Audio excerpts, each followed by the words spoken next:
पर सत सत नमन। खिल उठा जैसे बसंती चमन, हाथ पुष्पों की माला लिए हम खड़े, कर रहे आपका स्वागतम स्वागतम।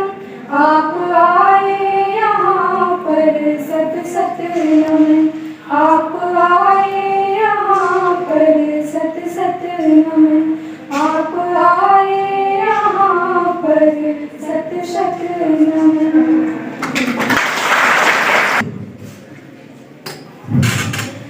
स्वागत के बाद आज इस संविधान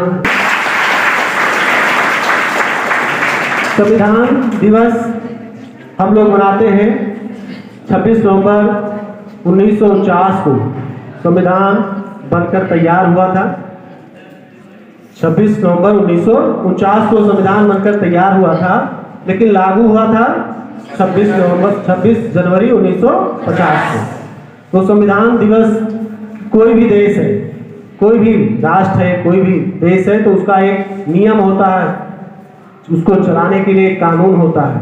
तो उस कानून, ये संविधान क्या है? कानून है। किसी भी राज्य को चलाने, किसी भी देश को चलाने के लिए, राष्ट्र को चलाने के लिए एक कानून होता है, नियम होता है, अनुशासन होता है, और उसका पालन हम लोग को, सभी लोगों के लिए सार्वभौमिक होता है। सभी लोगों के लिए उसका पालन करना अनिवार्य होता है। तो इस आदरणीय सतीश कुमार ठाका सर को मंच पर आमंत्रित करता हूं कि वो आए और अपने विचार हमारे बच्चों को साझा करें मंच पर।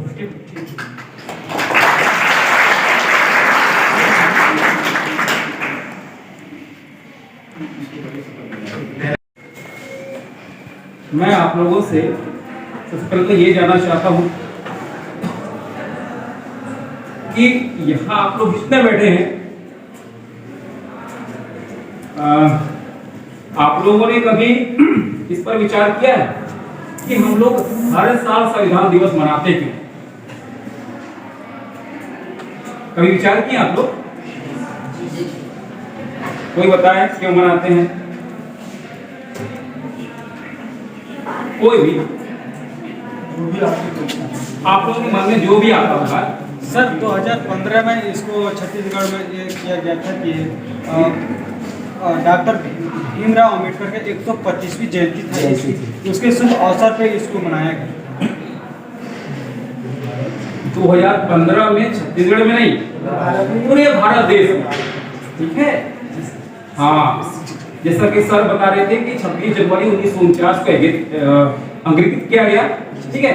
उसके बाद 26 जनवरी 1950 को लागू हुआ, और उसके बाद 2015 से हर साल 26 नवंबर को हम लोग संविधान दिवस मनाते आए, ठीक है। बैठिए बैठिए। आप लोग चूंकि ग्रोन अप हैं, हम जब विद्यालय में रहते हैं तब हमारी जो उम्र होती है 18 साल से कम होती है, और आप सभी जानते हैं कि जिसकी उम्र 18 साल से कम होती है उसको हम लोग नाबालिग समझते हैं। और कानून भी ये मानता है कि जिसकी उम्र 18 साल से कम होती है उन लोग नासमझ होते हैं, उनके पास सोचने समझने की कोई शक्ति नहीं होती। लेकिन जैसे ही हम 18 साल से ऊपर हो जाते हैं, हमारे सभा में उपस्थित माननीय गणमान्य और आज के हमारे मुख्य अतिथि, यहाँ उपस्थित सभी महाविद्यालय के सभी विद्यार्थियों, आप सभी को मेरा सादर नमन। मैं श्रवण कुमार BA तृतीय वर्ष का विद्यार्थी हूँ, और आज हम सब यहाँ संविधान दिवस मनाने के लिए एकत्रित हुए हैं।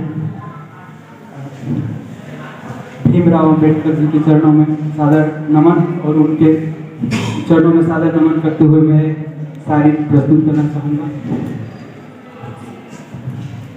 ऊंच नीच न कहो दलित को, ऊंच नीच न कहो दलित को, दलित ऊंच नीच न कहो दलित को, दलित ही देश की शान है, दलित ही देश की शान है।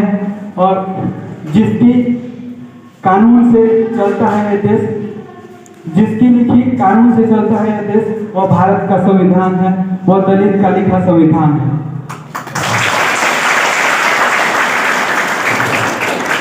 मान्यवर, मैं आप यहाँ अपने बातों के माध्यम से यह बताना चाहूँगा कि जैसा कि हमसे पूर्व मेरे साथियों ने संविधान के बारे में बहुत कुछ बताया, मैं कुछ मुख्य बातें बताना चाहूँगा। जैसे हमारा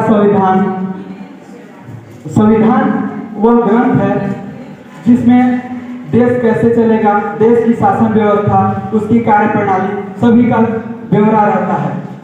संविधान यह बताता है कि हमारा देश किस प्रकार चलेगा, वहाँ के राष्ट्रपति, प्रधानमंत्री, न्यायपालिका, कार्यपालिका, इन सभी के क्या कार्य हैं। हमारा संविधान इतना महान है, हमारे संविधान में सभी को एकल मताधिकार दिया गया है। यहाँ की चाहे कोई भी गरीब से गरीब या आम आदमी हो या यहाँ का कोई भी पूंजीपति वर्ग, बिजनेसमैन हो, सभी के मत का समान अधिकार होता है, सभी के मत का समान महत्व होता है। और हमारे संविधान में सभी को समानता का अधिकार दिया गया। हमारे संविधान में मुख्य रूप से 6 मौलिक अधिकार दिए गए हैं। पहला है समानता का अधिकार। समानता का अधिकार का उल्लेख भारत के संविधान के भाग 3 के अनुच्छेद 14 से 18 तक इसका वर्णन किया गया है। दूसरा है स्वतंत्रता का अधिकार, इसका उल्लेख 19 से 23 तक किया गया है। अगला है शोषण के विरुद्ध अधिकार, फिर है संवैधानिक उपचारों का अधिकार, संवैधानिक उपचारों का अधिकार और शोषण के विरुद्ध शिक्षा और संस्कृति का अधिकार। इसका उल्लेख संविधान के अनुच्छेद 31 से 32 तक किया गया है। जिस प्रकार हमको कुछ अधिकार प्राप्त है, उसी प्रकार हमें कुछ कर्तव्य भी दिए गए हैं।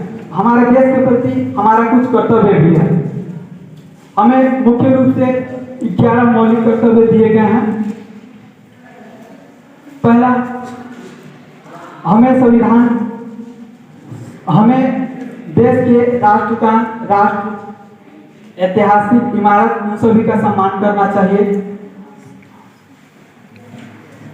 और हमारा जो 11वां कर्तव्य है वो सबसे मुख्य है। इसमें 6 से लेकर 14 वर्ष के बच्चों को शिक्षा का अवसर दिया जाए। जो उनके माता पिता या अभिभावक गण हैं, उनको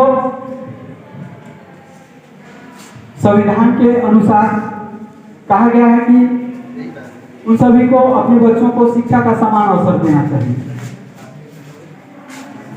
और हमारा जो भारत का संविधान है वह विश्व का सबसे बड़ा लिखित संविधान है।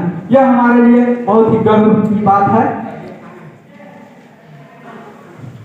हमारे देश में संविधान के अनुसार हमारा देश चलता है और यहाँ के सभी नागरिकों को एक समान अधिकार दिया गया है। इतना कहकर मैं अपने वाणी को विराम देना चाहता हूँ। जय हिंद, जय भारत।